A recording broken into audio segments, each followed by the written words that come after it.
मित्रों नमस्कार। मैं BR चौधरी भव्य एकेडमी के इस YouTube चैनल पर आप सभी का बहुत बहुत स्वागत करता हूं। मित्रों अपन भारतीय संविधान और राज्य व्यवस्था की बात पर चर्चा कर रहे थे। उसी के क्रम में अपन ने भाग 5 का अध्ययन कर रहे थे, कार्यपालिका की बात कर रहे थे और अनुच्छेद 52 से 78 की बात कर रहे थे। 52 से 78 तक भारतीय संविधान में कार्यपालिका का वर्णन है और इसी के अंतर्गत अपन बात की अब तक राष्ट्रपति को पढ़ लिया और कार्यपालिका में कौन आते हैं, उपराष्ट्रपति आते हैं, उनको पढ़ लिया। इसके साथ ही मंत्रिपरिषद पढ़ ली और प्रधानमंत्री को पढ़ लिया। ये जो कार्यपालिका के पार्ट हैं इन सब को अपन पढ़ चुके हैं। और कार्यपालिका में एक और पद होता है महान्यायवादी। इसके बारे में आज इस वीडियो में अपन चर्चा करेंगे। बहुत ही महत्वपूर्ण पद होता है। एक विधिक सलाहकार के रूप में सरकार के सबसे बड़े भारत के विधिक सलाहकार होते हैं और सबसे बड़ा विधिक पद होता है महान्यायवादी।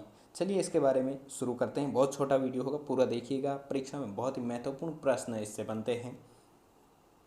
भारतीय संविधान के अनुच्छेद 76 में इसका पद का वर्णन है और महान्यायवादी के बारे में दो अनुच्छेद और बातें करते हैं। एक अनुच्छेद 88 भी बात करता है और एक अनुच्छेद कौन सा बात करता है, 105 भी विशेष अधिकारों से संबंधित होता है सांसदों के, उसमें भी इसका वर्णन है। 78 में भी है और पद का वर्णन किस में है, 76 में। विस्तार से किस में बताया गया है, भारतीय संविधान के अनुच्छेद 76 में महान्यायवादी के बारे में विस्तार से बात की गई है। चलिए आगे बढ़ते हैं।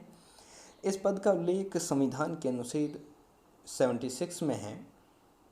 भारत के प्रथम महान्यायवादी MC सीतलवाड़ थे। कौन थे, MC सीतलवाड़, याद रखिएगा। MC सीतलवाड़। महान्यायवादी की योग्यता उच्चतम न्यायालय के न्यायाधीश की योग्यता के बराबर होती है।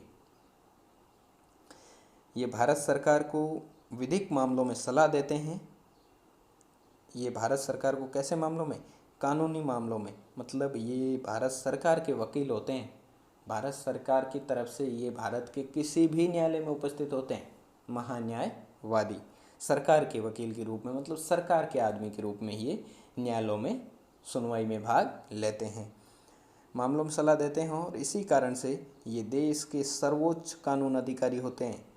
परीक्षा में प्रश्न पूछा जा सकता है कि देश के सर्वोच्च विधिक अधिकारी या कानूनी अधिकारी कौन है, तो वहाँ ऑप्शन आ गया कि भारत के मुख्य न्यायाधीश, महान्यायवादी, CAG या हाई कोर्ट के मुख्य न्यायाधीश। तो वहाँ पर कन्फ्यूजन होंगे और 99% लोग यदि नहीं सही से पढ़ा है तो गलत करके आएंगे और किसको बताएंगे, चीफ जस्टिस ऑफ इंडिया को बता देंगे, भारत के उच्चतम न्यायालय के मुख्य न्यायाधीश को बता देंगे, जो कि गलत है। भारत के सबसे बड़े कानूनी अधिकारी कौन होते हैं, महान्यायवादी। ये भारत के किसी भी न्यायालय में भारत सरकार के प्रतिनिधि के रूप में उपस्थित होते हैं। जैसा कि मैंने आपको अभी कहा, भारत सरकार के प्रतिनिधि के रूप में, भारत सरकार के वकील के रूप में, भारत सरकार के विरुद्ध जो केस लगे हैं उन केसों की सुनवाई के संबंध में ये एक जज नहीं, वकील के रूप में, एडवोकेट के रूप में अपनी भूमिका निभाते हैं किसी भी न्यायालय में भारत सरकार, भारत के अंतर्गत। अब इनकी नियुक्ति की बात करें तो इनकी नियुक्ति भारत के राष्ट्रपति करते हैं। महान्यायवादी की नियुक्ति कौन करेंगे, भारत के राष्ट्रपति मंत्रिपरिषद की सिफारिश से करते हैं। और ये पद भी धारण किसके प्रसाद पर्यंत करते हैं, राष्ट्रपति के प्रसाद पर्यंत ही पद धारण करते हैं और इन्हें शपथ भी कौन दिलाते हैं, राष्ट्रपति ही दिलाते हैं। ये उच्चतम न्यायालय के न्यायाधीश बनने की योग्यता रखने वाले व्यक्ति होते हैं। महान्यायवादी कौन होते हैं, उच्चतम न्यायालय के न्यायाधीश बनने की योग्यता रखने वाला व्यक्ति, मतलब सुप्रीम कोर्ट के जज के समान योग्यता रखने वाला व्यक्ति होता है। इनके कार्यकाल का कोई उल्लेख नहीं है। इनका कार्यकाल सामने वाली सरकार के ऊपर, राष्ट्रपति के ऊपर निर्भर है। प्रसाद पर्यंत का मतलब यही होता है कि राष्ट्रपति इसे कभी भी हटा सकते हैं और राष्ट्रपति हमेशा हटाते हैं तो किसकी सलाह से काम करते हैं, मंत्रिपरिषद की। तो ये मंत्रिपरिषद के अनुसार ही पद पर रहते हैं और संवैधानिक रूप से देखें तो राष्ट्रपति के प्रसाद पर्यंत पद पर रहते हैं। राष्ट्रपति जब चाहे इन्हें हटा सकते हैं।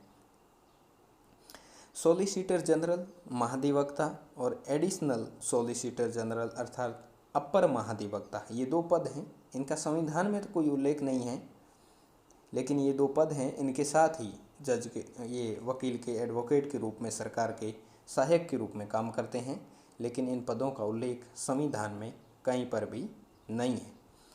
अब अनुच्छेद 88 क्या बात करता है? महान्यायवादी के बारे में संसद के संबंध में इनका क्या भूमिका है। महान्यायवादी एकमात्र ऐसा पद है जो संसद के दोनों सदनों में भाग ले सकता है, संसद के दोनों सदनों में बोल सकता है, संसदीय समितियों का सदस्य हो सकता है, लेकिन ये मत नहीं देता, क्योंकि मत कौन देता है? हमेशा सदन का सदस्य ही देता है, उसके अलावा कोई भी मत नहीं दे सकता, लेकिन अन्य कार्यवाहियों में ये भाग ले सकते हैं। महान्यायवादी संसद के दोनों सदनों के सदन में भाग ले सकते हैं, बोल सकते हैं, मतलब भाषण दे सकते हैं, सदनों की संयुक्त बैठक में भाग ले सकते हैं और उसमें भी बोल सकते हैं। एक सदस्य की तरह इन्हें सभी भत्ते और विशेष अधिकार मिलते हैं संसद के सदस्य की तरह, लेकिन ये मत नहीं दे सकते, मत देने का अधिकार इनको नहीं है।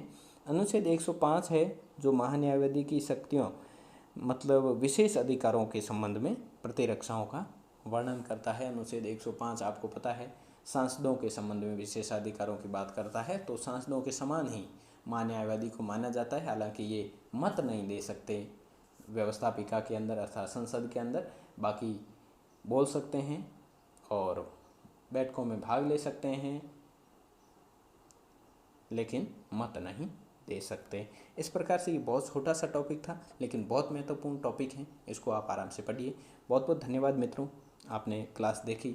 लेकिन आपको ये क्लासें पसंद आ रही तो मित्रों सब्सक्राइब ज़रूर कर देना, आपने अभी तक यदि नहीं किया है तो, और पास में जो बेल आइकन है उसे भी दबा देना, क्योंकि जब भी वीडियो अपलोड करूं आप तक सबसे पहले पहुंचें। जय हिंद, जय भारत।